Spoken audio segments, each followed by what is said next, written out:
Sa ngayon mga kaibigan at naabutan po natin sila ay nagbubuhos dito sa ating ramp.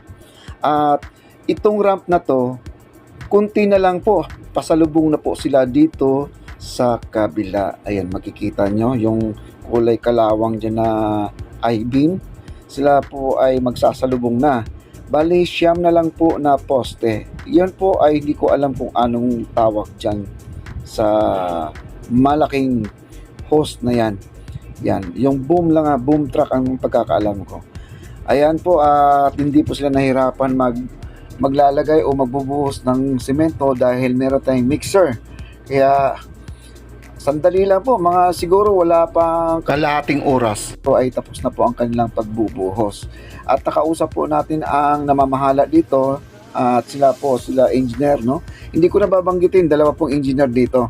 At nakausap ko sila at napakabait po, no? At sila po ay talagang nagbigay pa ako ng sticker at nagpakilala po ako ay vlogger. Ngayon mga kaibigan, ito ang sabi pala nila, hanggang July 15, ito ay buo na po ang ating ramp, ang pagbubuhos. Pero hindi niya totally na lahat kompleto na hanggang sa baba. Siguro, lahat na po, buong itong July na to, siguro yun ay matatapos na. Pero habang ito ay ginagawa mga kaibigan, ang ating Mexico Plaza ay aayusin muli. Sila ang mag-aayos ngayon yung national. Kasi dati ang nag-aayos dyan ay dito sa City Hall ang ating local at kapanahunan pa ni Yorme. Kaya lang, nasira, tuloy na po. Ang sinabi ng ating engineer naman din ay 25 kilometers hanggang Laguna po yan.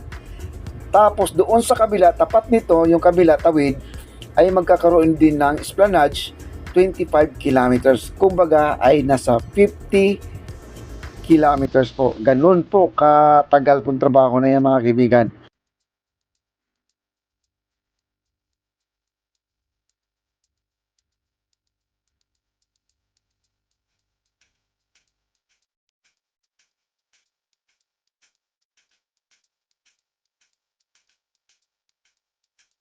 Kasalukuyang nagbubuhos at pinapala nila at nililivel po nila yung semento dahil yung itsura ng kanyang hindi po patag po yan, parang paakyat pa siya yung parang pa siya papunta pa sa pataas yan, kaya yung semento bumababa kaya naiipon dito sa may baba yung nagpapala na kulay green. Ayan, kinakabig po niya kasi matatapon po yung semento.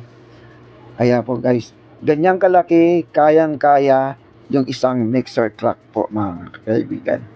Kaya abangan po natin, panoorin nyo hanggang sa dulo. Maraming salamat po.